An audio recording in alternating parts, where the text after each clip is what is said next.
आप सभी का स्वागत है फिर से मेरे YouTube चैनल पर। आज की इस वीडियो में हम लोग बात करने वाले हैं शिव मूर्ति निबंध के ऊपर, जिसे लिखा है प्रताप नारायण मिश्र ने। तो इस वीडियो को देखने के बाद आपको बिल्कुल अच्छे से समझ में आ जाएगा कि शिव मूर्ति निबंध के अंदर आखिरकार क्या है। अगर आप हमारे चैनल पर नए हैं तो इसे सब्सक्राइब कर लेना, क्योंकि मैं आप सब लोगों के लिए नेट जीआरएफ पे जितने भी निबंध लगे हैं उसके ऊपर क्रम वाइज वीडियोस बना रहा हूँ। तो ये उसकी तीसरी वीडियो है। तो चलिए आज की इस वीडियो को शुरू करते हैं। तो इस निबंध की शुरुआत ही होती है कि शिव के परिचय को देख करके कि शिव आखिरकार है क्या। तो उनके बारे में कहा जाता है कि शिव जो क्या है अकथ्य है, उन्हें बताया नहीं जा सकता कि असल में वो क्या है। लोगों ने जितनी भी उनकी मूर्तियां बनाई है या उनके बारे में जो भी कहा है, वो उन्होंने अपनी रुचि के अनुसार, उन्हें जैसा अच्छा लगता था उस हिसाब से उन्होंने उनके जो गुणों का वर्णन किया। ये सभी क्या है, एक तरीके से कल्पना है। वास्तविकता में शिव क्या चीज़ है उनको बताया नहीं जा सकता, उन्हें स्पष्ट नहीं किया जा सकता। इसलिए वो कहते हैं कि यथा वर्णन उनका करना पॉसिबल है ही नहीं। असल में क्या है शिव, उसको नहीं बताया जा सकता। इनके बारे में जो भी कहा गया है या आगे जो भी कहा जाएगा, इसलिए वो एक तरीके से कोरा बकवास है, उसे हम सत्य नहीं मान सकते। परंतु फिर भी ये माना जाता है कि शिव जो है सर्वव्यापी है, इसलिए उनके बारे में जो कुछ भी कहा गया है वो भी एक तरीके से पूरा सत्य ना हो पर पूरा झूठ भी नहीं है।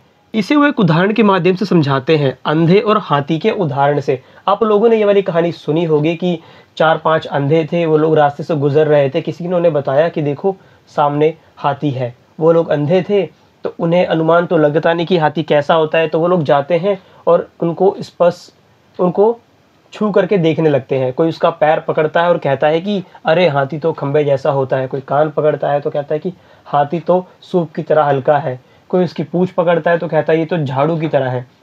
तो पांचों को लगता है कि वो अपने अपने अनुसार सब कुछ क्या है सही बता रहे होते हैं, और उनमें से गलत तो कोई भी नहीं है परंतु सही भी नहीं है पूरी तरीके से। तो कुछ ठीक इसी प्रकार से जब हम शिव का वर्णन करते हैं तो हम उनके बारे में जो भी बताते हैं वो उनका कोई ना कोई एक अंश तो होता है, परंतु वास्तविकता में वो क्या है वो हम क्या है उसे नहीं बता पाते। ठीक इस हाथी वाले एग्जाम्पल की तरह। और वो इसे आगे और अच्छे से शिव को डिफाइन करते हुए प्रताप नारायण मिश्र लिखते हैं कि अगर हम उसको साकार कल्पना में मान ले कि हम लोग उनकी कल्पना कर पाए कि ये आकार है, ये शिव है, तो उनकी जो व्यापकता है शिव की वो खत्म हो जाएगी, तो वो व्यापक रहे ही नहीं अगर हमने उनकी सही ठीक कल्पना कर ली तो।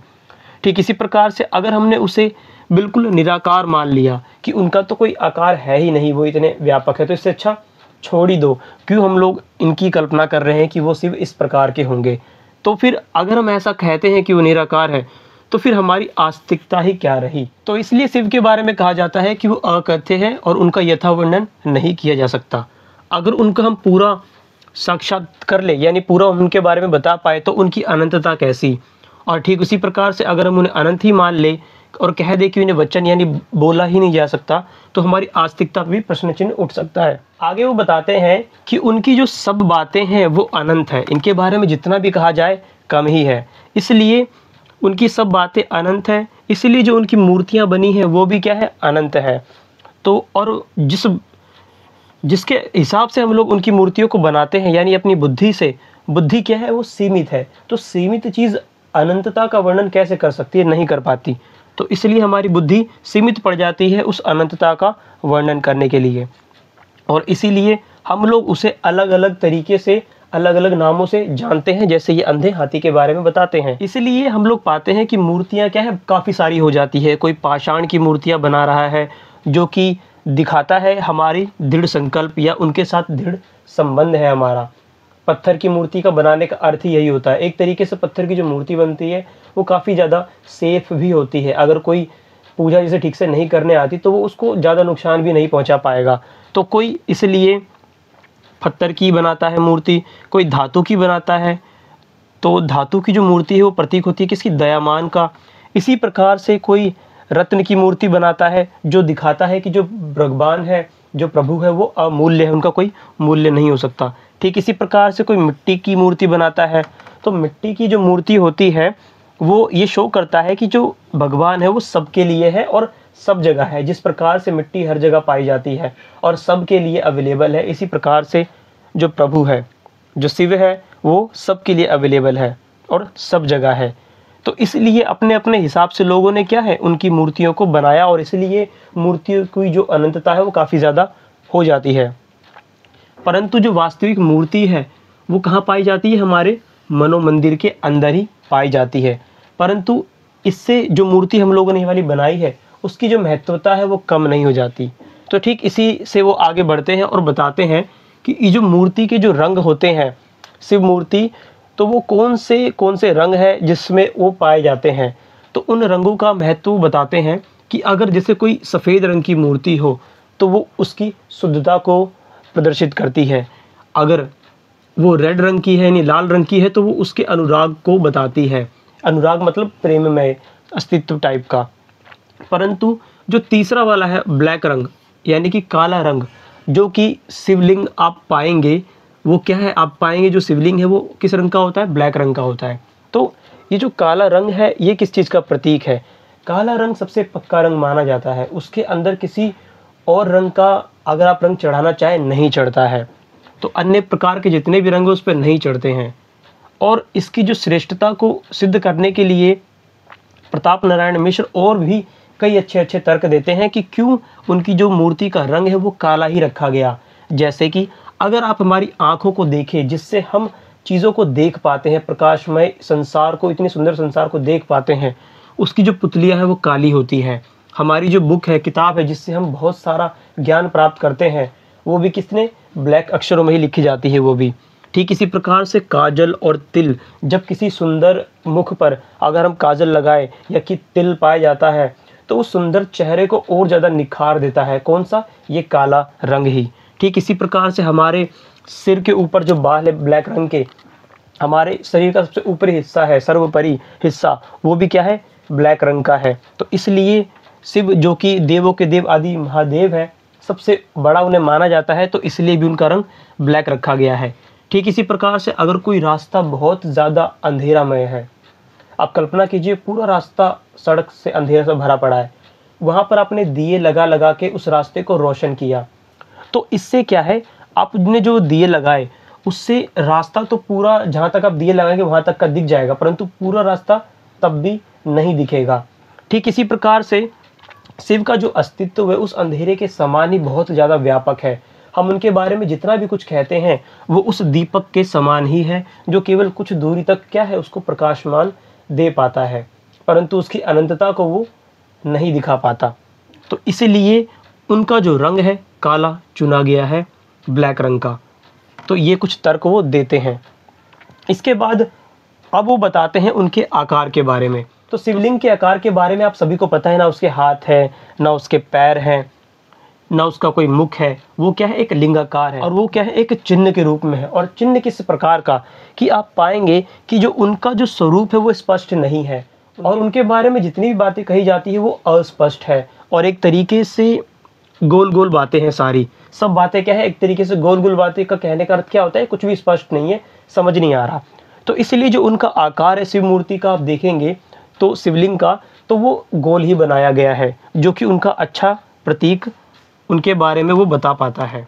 तो जब उनका जो अस्तित्व है अनंत है, तो उनकी मूर्ति में ये जो मुख पाँव वाली क्या है, नहीं बन पाती।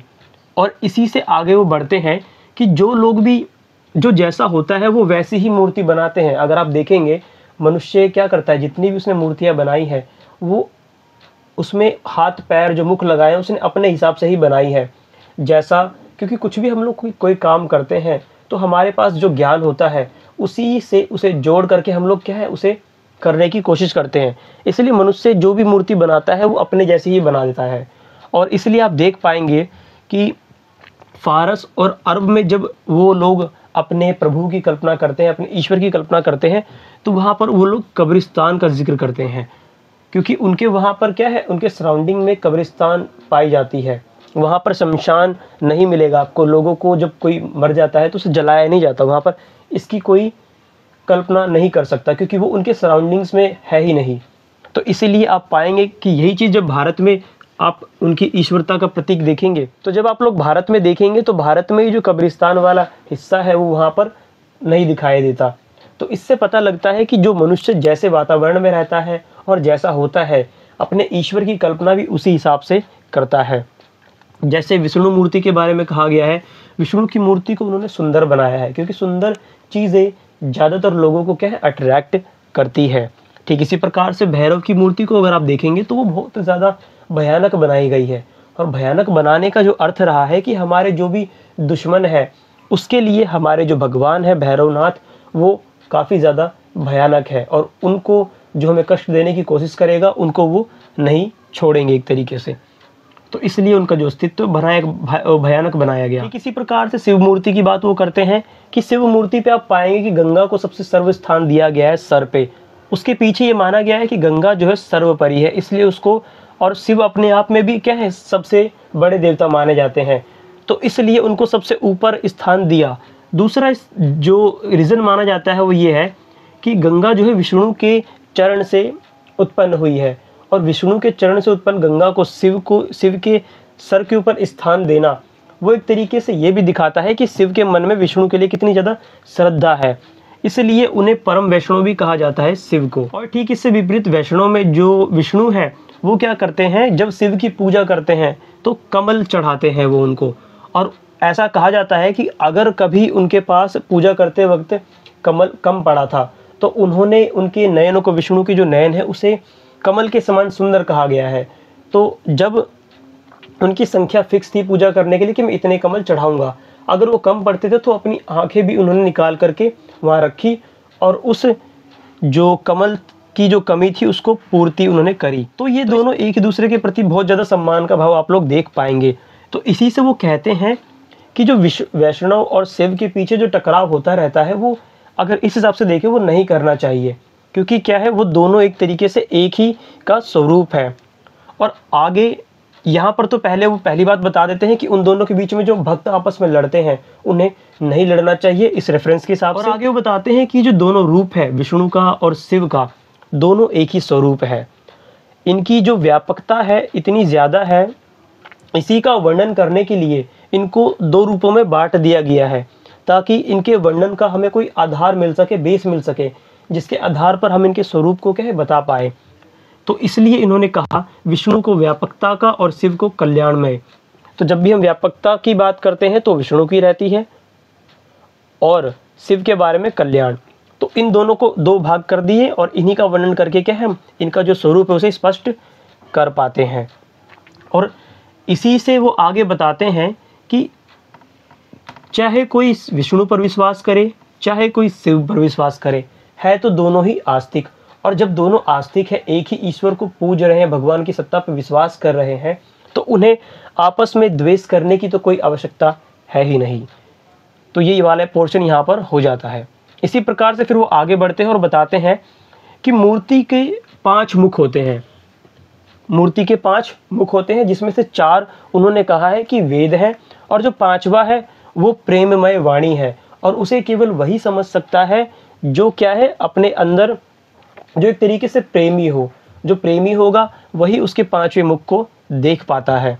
और जिस शिव की हम लोगों ने कल्पना करी है उनको हम केवल इसी प्रेममयी वाणी के थ्रू जान सकते हैं, जो कि आगे मैं आपको बताऊंगा ही।